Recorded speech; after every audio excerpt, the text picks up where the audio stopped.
Good morning, good afternoon, and good evening to you all. This is the Business Day Spotlight, your destination for African business made simple. My name is Mudiwa Gavaza, and hoping that everyone has gotten into 2023 on the right foot, on the right note. Happy, merry, all the things. So as we get into today's discussion, it's been something that was being spoken about quite widely back in 2022, and that's this idea around the 4-day work week, right? And, a lot of debate around that because there's a lot of suggestions that are being had around the world of work and trying to upend what's been thought of as the traditional work week. Through the pandemic, people were talking quite a bit about hybrid work, and we saw a lot of that in action. And now you have the debate of whether or not people should be back at work full time or not. And as part of this whole debate is why not shorten the work week to a 4-day work week. So for today, we are just going to be delving into all that, and to help us to understand what's going on, we are joined by Michelle Austin, who is the financial director of Kigo Group, and she's going to be giving us a little bit of insight into what's going on and specifically who can and cannot participate in this world of a 4-day work week.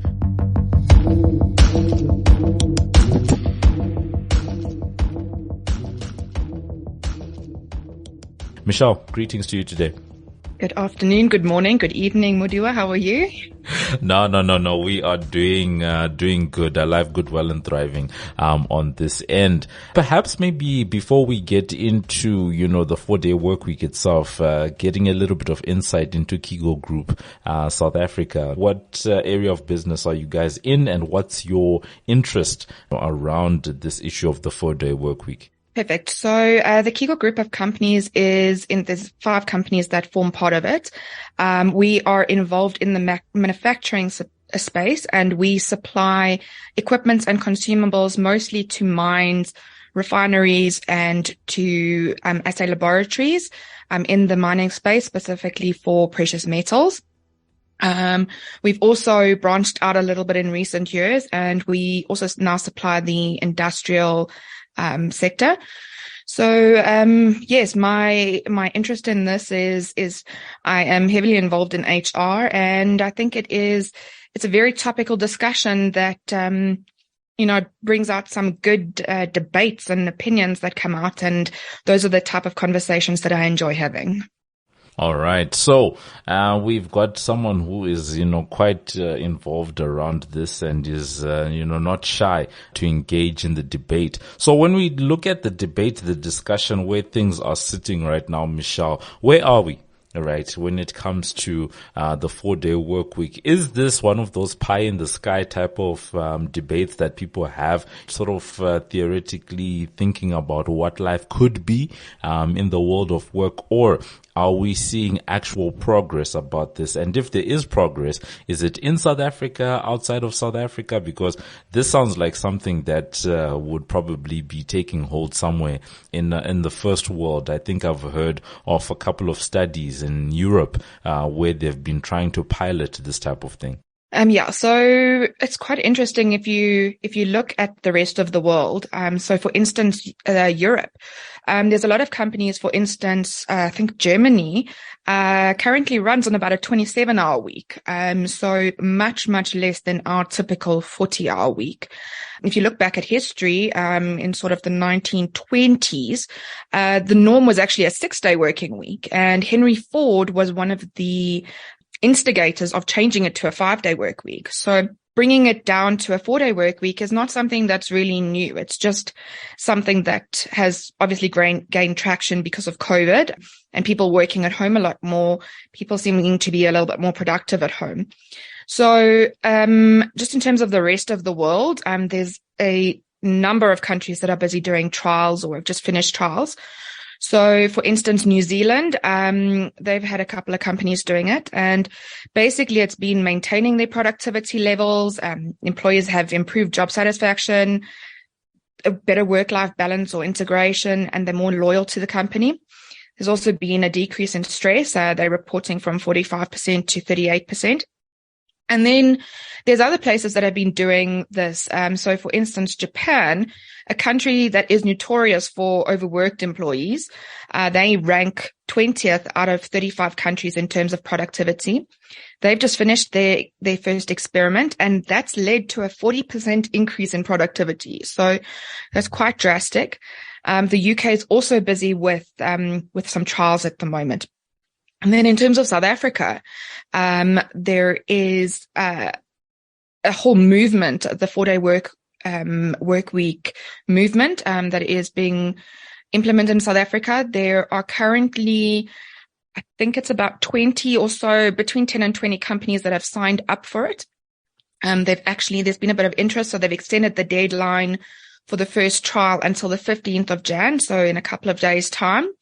And that trial will be running from February for 6 months. And then there's another trial that is set to run in May for 6 months. So there will obviously be additional deadlines that will come in terms of that.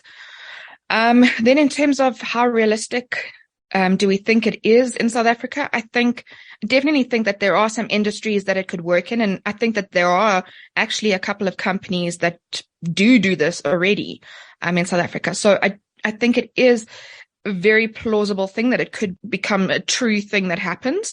But I think that there's a lot of individuals and people in general that are going to have a bit of a culture shift, because I think that we're a society that's used to convenience, and we're a society that likes things to be, at the tap of a button, or, the shops are open until 5, 6 o'clock every day, at least. Grocery stores are open until 8 in some cases.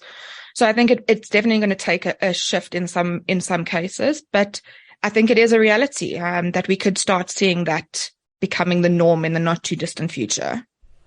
It really does sound, at least from some of the preliminary results that you were giving to us earlier on, that there are a lot of benefits that do come from something like this, right?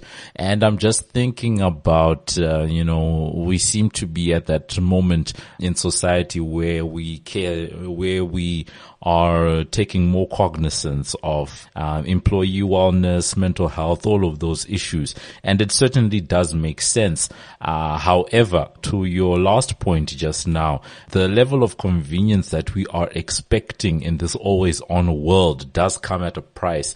I remember saying to someone during the festive season, that the fact that you can go to certain shops on Christmas Day, on Boxing Day, on New Year's itself, it means that someone else has had to give up their public holiday so that another person can enjoy a certain convenience. And it really does seem as if these ideas are, can I call them at odds with each other? The fact that you can have a set of people saying, yes, we are here for the 4-day work week, but those same people would sort of still expect to get 24/7 service when it comes to certain conveniences in life.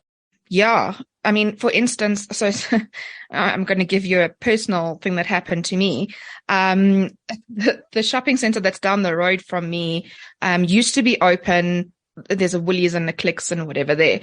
They used to be open until 8 o'clock at night. So what I used to do was I would finish up at work, go home, relax a little bit, and then I'd go out and do my grocery shopping at 7 o'clock at night.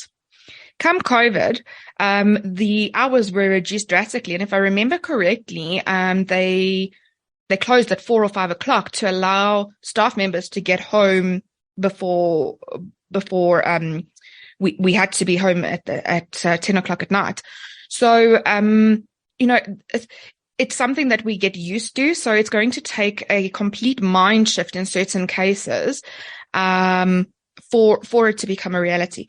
However, that being said, there are other alternatives. So one of the things that could work is rotation. So staff rotation. So, people might not end up having a 4-day weekend per se, but they might be able to take 3 days off in the middle of the week, or a Friday, Saturday, Sunday, or Saturday, Sunday, Monday.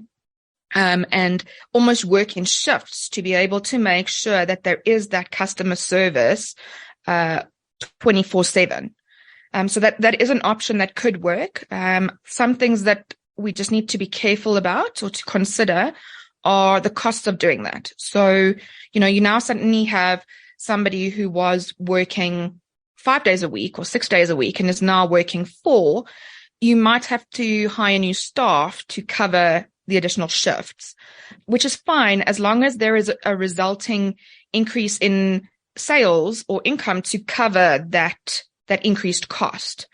So there are multiple things that business owners and directors need to consider when considering implementing something like this. So let's maybe take it into a more practical realm, Michelle. I think at the beginning we asked to get a little bit of understanding into your group of companies, and without giving too much away in terms of whatever your strategy is internally, perhaps there's people that are listening to this particular conversation and might be in similar lines of business.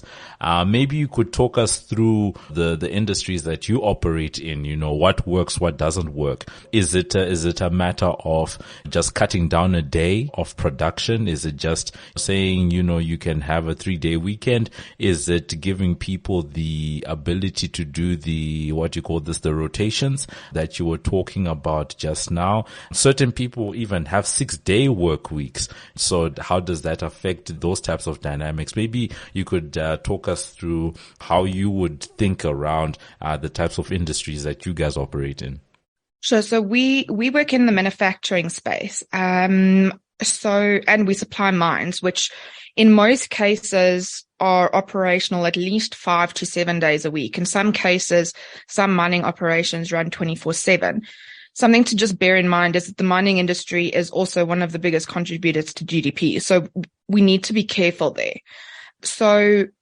And then we've also something else to consider is we've got everything from engineers to salespeople to finance to stores and then obviously the manufacturing staff. So there's quite a broad spectrum of occupations within our space. And also thinking about our customers, we need to just be a little bit careful. So one of the things that I think is really important to consider here is in the manufacturing space, in terms of capacity, a person is only able to produce a certain amount physically in a certain number of hours. So you can't expect somebody to suddenly be able to produce more in a shorter amount of time. So that's something that needs to be considered. Something else to consider is, another option is that they could work 10 hours a day for 4 days a week instead of 8 hours a day. But the problem with doing that in our environment is that longer hours tend to lead to employees who are tired, and tired employees increase the risk of injuries. And that's something that at Kigor, we have a saying that one injury is too many. So, we really need to take that into account. Then if we think about the type of customers that we serve, our customers can lose a serious amount of money if they are not able to produce gold, silver, or platinum, for instance. I won't even mention the numbers because some of those numbers are insane. So we just need to be cognizant of that. So something else to consider is that we have salaried employees and we also have hourly paid employees. So how does this fit in with hourly paid employees? And we need to also just make sure that there's equality between the salaried employees and the wages employees. Because it's not fair if we're giving our office staff 3-day weekends and we're not giving our factory staff 3-day weekends. So in terms of logistics, I think it's quite tricky to apply it to an industry such as manufacturing, mining, construction, even other industries like logistics, for instance. To be honest, we haven't quite figured this out ourselves yet. And I don't know, there are certain industries that I don't know if this is actually going to be able to be a reality in. You know, as the more that we have this discussion and we talk about it and you raise the points, the more complex it seems to implement something like this.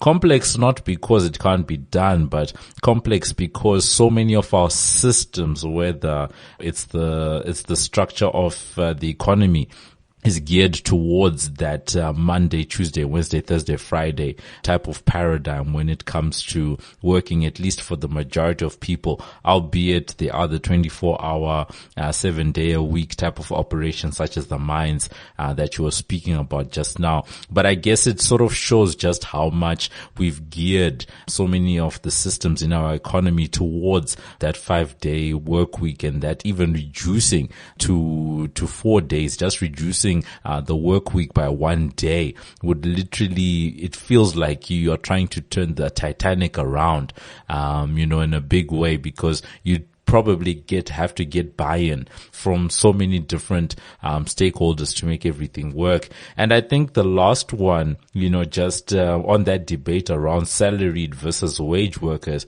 correct me if I'm wrong, but it certainly feels like we are sort of caught in the same place as the hybrid work situation that we had during COVID-19, where the ability to work from home, if we're going to be honest, was sort of reserved for people that could, particularly your office workers or your professionals, that type of thing. It sort of feels as if we've got the same tension at play once again when it comes to who can and cannot participate in a 4-day work week if it's to really become a thing. Yeah, it's one of my major concerns. And I think that there's not one size fits all type of solution to this model. I think every sector is going to, and even every company is going to have to consider its specific needs and the constraints around it. So yeah, I'm of the opinion that this type of model is probably going to work more for office bound staff and is going to work less for people who work with their hands, for instance, or other industries. I mean, other things to consider. I mean, retail, we've mentioned. Hospitality, we haven't. Emergency services, the police force. What about public transport? Even hospitals and healthcare clinics, hospitals, doctors. In some cases, it's not a want them to be available. It's a need. It's an actual need. So one of the things that does concern me about this type of model is that it might widen existing inequalities. And it's something that we've been working so hard as a society to eliminate. So, is it worth it in some cases? It's a serious debate. And I don't know all the answers myself. Yeah. Yeah, no, it is quite a tough one. But maybe as we're rounding up the discussion then, Michelle, I think probably, one of the touchiest issues, coming back to the wage versus salary debate, just now is to say, because I know in some of the countries that you mentioned just now at the beginning of the conversation, they've kept pay the same. Right. But with reduced expectation in terms of our, time spent, Yes. In the office or in a factory or whatever it is, down to the 4 days. In South Africa, I can see that this would probably be a huge point of debate just because salaries and wages have been kept the same for people that have done some of these pilots of a 4-day work week does not necessarily mean that it will happen the same here, particularly for people that are working by the hour, by the day. Even in your professional circles, there's so much contract work, freelance work that's at play where people are billing by the hour and all of that. So if you take things down to 4 days, that probably has a huge implication when it comes to incomes. Yeah. I mean, something else to actually mention is also the unions. I mean, one of the biggest stakeholders that need to be consulted is the unions. And to be honest, if I look at the unions that are at play in our industry, I think we're going to have some serious challenges. So yeah, it's again, I don't think it is a one size fits all solution. I think that every industry and every sector and even every company is going to have to look at it and work out, sit down and figure out if the pros outweigh the cons and if there are workarounds. I think that there's also got to be major conversations and communication. So if a company does go ahead with it, there needs to be expectations set up front so that the employees know exactly what is expected of them and the employer knows exactly what they're expecting to be delivered within a certain amount of time.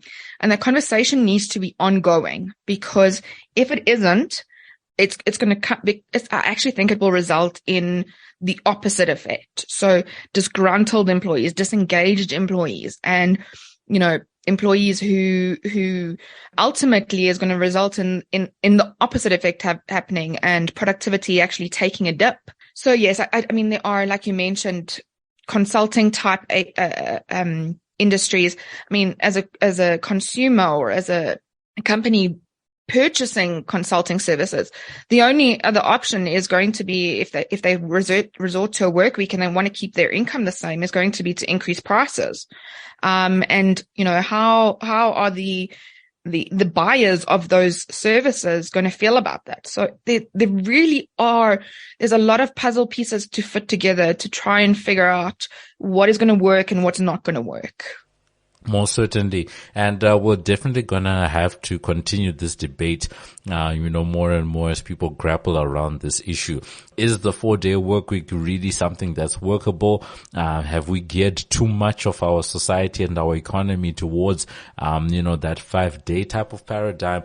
We definitely wait to see. But before we let you go, Michelle, given everything that we've spoken about, maybe sort of to tie everything together, at the moment when it comes to, I guess, moving this discussion forward, and especially because you are at the coalface, so to say, being involved with HR as much as you are, what do you think needs to happen to take this thing forward? Like, what are some of the tangible, next things? Because you've mentioned so many things, consulting the unions, who can and cannot participate, the possibility of rotations, essential services, all of that.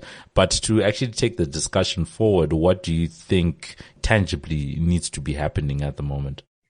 So there is actually an MPC that is running with this in South Africa. So that's the 4-day week. So their website address is workdayweek.coza, and they are trying to facilitate those discussions with the relevant stakeholders.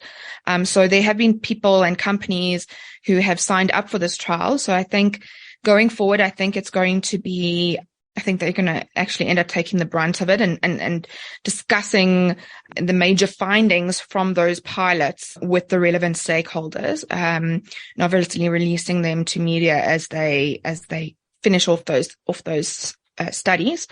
And then I think once we've got the results from the studies, I think that's when things are going to actually move forward a little bit further. And I think that's when industry experts are going to have to get involved. The unions are going to have to get involved. Certain government agencies are going to have to get involved, the various organizations. So I think that there's quite a lot to discuss and quite a lot of stakeholders, as we've mentioned. So I think, the first steps are definitely running with that trial and seeing what the results are in the industries that have signed up for the pilot program, and then decide on a way forward from there. All right. So it's been a, fascinating discussion just around, the ins and outs, of, possibly implementing a 4-day work week in South Africa. Lots of pilots being done around the world, particularly in, places like, Europe, and also highlighting, Asia and Japan, one of those very productive types of countries, even looking into how do you reduce that. And they've actually seen a 40%, quite a dramatic increase in productivity from what they're seeing. But as much as we talk about employee wellness, as much as we talk about, mental health and, all of those issues, it's very complex from the discussion that we've had. If you are paying or billing for certain professional services by the hour. What does that mean if you take things down to a 4-day work week? The convenience that is enjoyed by a lot of people, that comes at the cost of time for certain sectors of the economy, mining and hospitality, medical and healthcare services. What does that mean on that end? It really is complex, and there are people that are willing to take this discussion forward, and we're going to be waiting to see how the trials advance in South Africa and what the results are going to be from that going forward. And then the biggest curiosity will be whether or not this certainly does end up becoming a thing, or whether a hybrid of some sort ends up being the happy middle ground that we do have. Michelle, thank you so much for being with us today and just sharing your insights. Thank you so much, Madiwa. I really appreciate it. All right. So that's been us. We were talking to Michelle Austin, who is the financial director for the Kegel Group of Companies.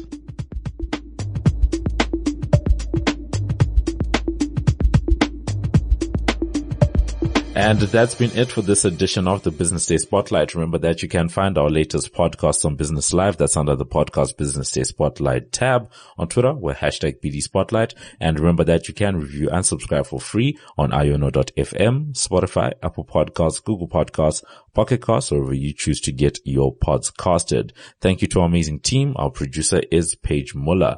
I've been Mudiwa Gavaza of the Business Day and Financial Mail. This has been another edition of the Business Day Spotlight, which is a multimedia live production. So from myself and the rest of the team, it is good evening, good afternoon, and good morning.